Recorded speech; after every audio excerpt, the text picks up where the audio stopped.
Local legends often tell of cities or islands that have been lost to the waves.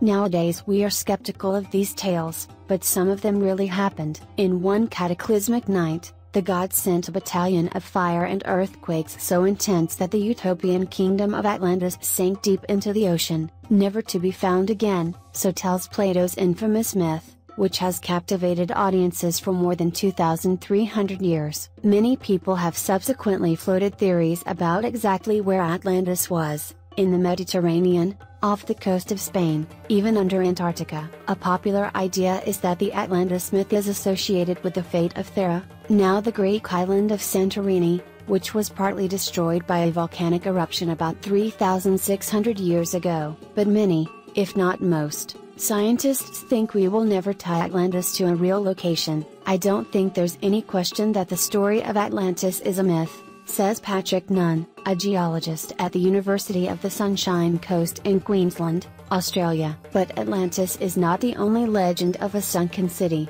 Similar tales are told around the world, and it now seems that some of them are true. Plato was living in a volcanically and tectonically active part of the world where massive earthquakes and tsunamis were not usual. He observed what was going on and he used details from these observations to make his narrative about Atlantis sound more credible, says Nunn.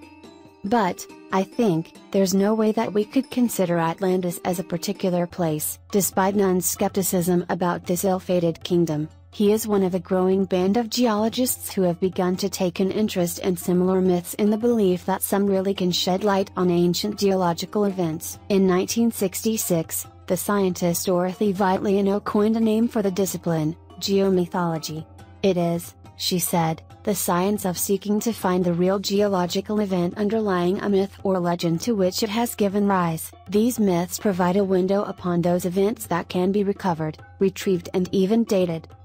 Are largely event-based, in that they are triggered to a large part by an event, or combination of events, that catastrophically impact society, says Bruce Mass, an environmental archaeologist, who co-edited a volume on this subject.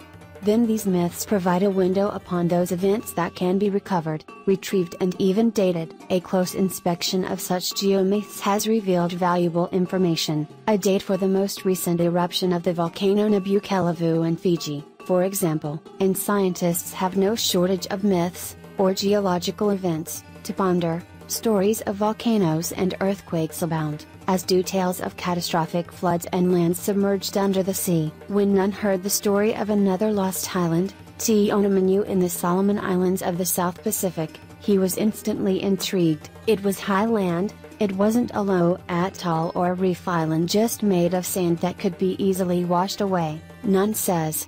It was a substantial island that disappeared. Waves can't wash away islands, particularly islands that are high and volcanic. The tale tells of the cuckolded husband Raimnu, whose wife Sawatha went to live with another man on the island of Dionamanyu. An enraged Raimnu purchased a wave curse to seek his revenge and traveled to the island of Dionamanyu, with 4 waves attached to the front of his canoe, and 4 on the rear. Once ashore, he planted 2 taro plants, kept another and beat a hasty retreat to his own island of Alite.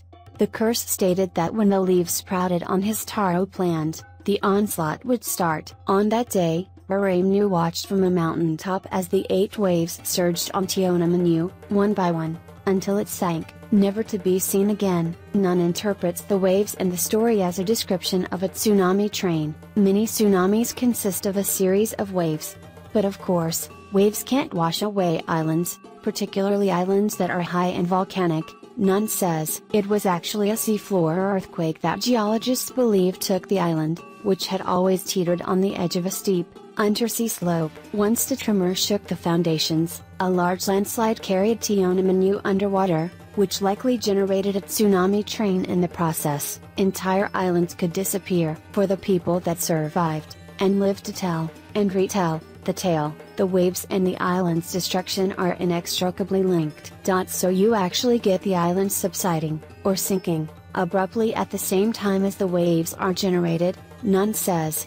For an uninformed observer, of course, it's logical to connect the two. Nunn had encountered similar myths, but he had interpreted them as descriptions of lost populations of people who had lived on the islands, not the literal loss of the islands themselves. In fact, there is still some scientific skepticism about the ability of entire islands to slip beneath the sea in the way that Nunn thinks Tione did, but Nunn points out that the volume of material in an island such as Tione is still a lot less than the amount that moves in large terrestrial landslides. What's more, surveys conducted of the seafloor in the region have revealed submerged debris that could be evidence of the loss of a number of islands, with older islands further down the slope. This made it clear to me that entire islands could disappear, Nunn says. Large waves came on land and washed away the places that people were living in. No less dramatic are ancient stories of coastal cities being lost to the waves. Several are described in ancient Sanskrit texts, including the Mahabharata, a 4,000-year-old poem that has the honor of being the longest epic narrative in world literature. The Mahabharata and another Sanskrit epic, the Ramayana, were originally written on palm leaves. A tale in the Mahabharata tells how Lord Krishna, following a battle victory, decided to leave the city of Dwaraka for his heavenly abode. The Arabian Sea then submerged it. Although long believed to be no more than a mythical kingdom, a 1963 archaeological investigation discovered Dwaraka intact, under the sea, on India's Saurashtra coast. Similar stories exist about the city of Pumpuhar and ancient ruins at the city of Mahabalipuram. Both are also now known also to have existed. The Mahabalipuram ruins reappeared after the 2004 Indian Ocean tsunami. When you look at these places, they're all saying the same thing, Nunn says. That large waves came on land and washed away the places that people were living in. But Nunn believes that tsunamis alone don't account for the submergence and subsequent abandonment of such cities. Instead, he believes that the steady creep of post-glacial sea level rise slowly claimed the coastal lands and the tsunamis merely finished off the job. Huge masses of ice started to melt and pour waters into the world's oceans. If the sea level is rising, and you have these kinds of extreme waves superimposed on a rising sea level, then clearly one day those waves are going to have an effect that they wouldn't have if the sea level wasn't rising, he says. But tales about these less glamorous, tortoise-paced inundations are few and far between. We humans like disaster stories, but adapting to gradual change doesn't sell so well, says Martin Bates, a geoarchaeologist at University of Wales Trinity St David. That is, unless you're an Aborigine living on the coast of Australia. Around 20,000 years ago, at the coldest time of the last ice age, the sea level was about 120 meters below its present level. People must have been aware that every year the sea was on the rise, but as temperatures rose, huge masses of ice started to melt and pour waters into the world's oceans. During the next 13,000 years, sea levels gradually rose to reach their current levels. We think Australia was abuzz with talk about this, as it would have been a major concern, says Nicholas Reid, a linguist at the University of New England in Australia. Aboriginal societies have probably existed in Australia for around 65,000 years. Isolated until the European colonisation in 1788, Australia was undoubtedly a hard environment to live in, and survival through the generations depended on passing down information about food, the landscape and the climate from one generation to another. Reid teamed up with Nunn, and between them they searched through documented Aboriginal Australian stories for tales describing times when sea levels were lower than today, or rising. They found 21 such stories from different locations around the Australian coast describing landscapes that had become submerged, never to re-emerge. The idea that you can transmit anything over 400 generations is extraordinary. In regions of Australia where the coastal land had a low topography, even a small rise in sea level would have claimed large chunks of land relatively quickly. People must have been aware that every year the sea was on the rise, Reid says. And they must have had stories from their fathers and grandfathers, and great-grandfathers, that the sea used to be out even further. Some of these stories are pragmatic descriptions of a time when sea levels were lower, such as memories of the loss of kangaroo hunting grounds around Port Phillip Bay near Melbourne. Others are more figurative.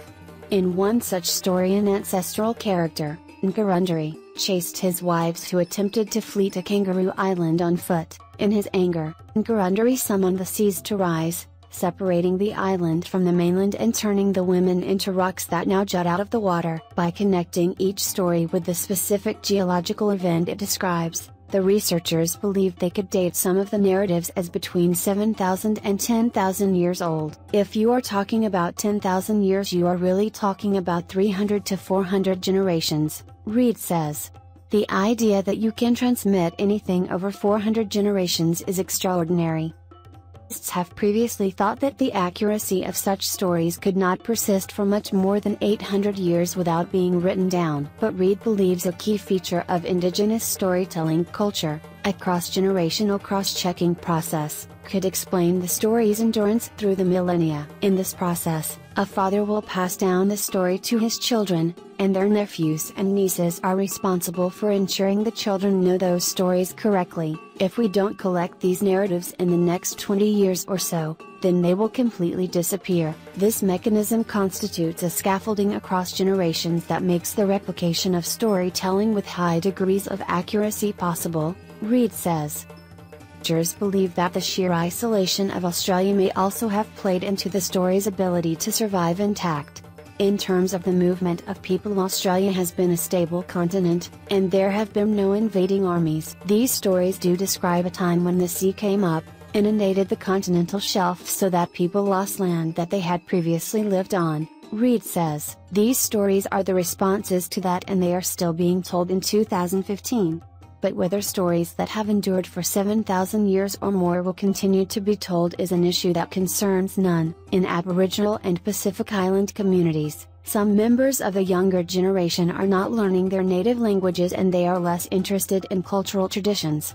They prefer downloading a new ringtone, or something similar, to listening to their grandparents' stories that don't sound credible anyway, Nunn says. What I fear is that if we don't collect these narratives in the next 20 years or so, then they will completely disappear. If someone says, "I saw this happen and this is how it happened," that's incredible. That cell phones can arrest the spread of stories that have stood for millennia is rather galling, and for geomythologists it could mean the irretrievable loss of vital information. It might also have a detrimental impact on island and coastal communities, because Nunn believes that cultural myths relating to sea level rise could help galvanize local participation in adaptation strategies to current climate change. Sea level rise myths might even contain clues about the kinds of adaptations that could help coastal communities. Perhaps, most importantly of all, myths can provide a form of validation for geological events that simply cannot be confirmed by current scientific methods. As geoscientists, we look back into the past and infer that things happened, but we can't prove that they happened, Nunn says. But if someone says, "I saw this happen and this is how it happened," that's incredible. It's the best corroboration that you can get. By Jane Palmer. Source, BBC.com.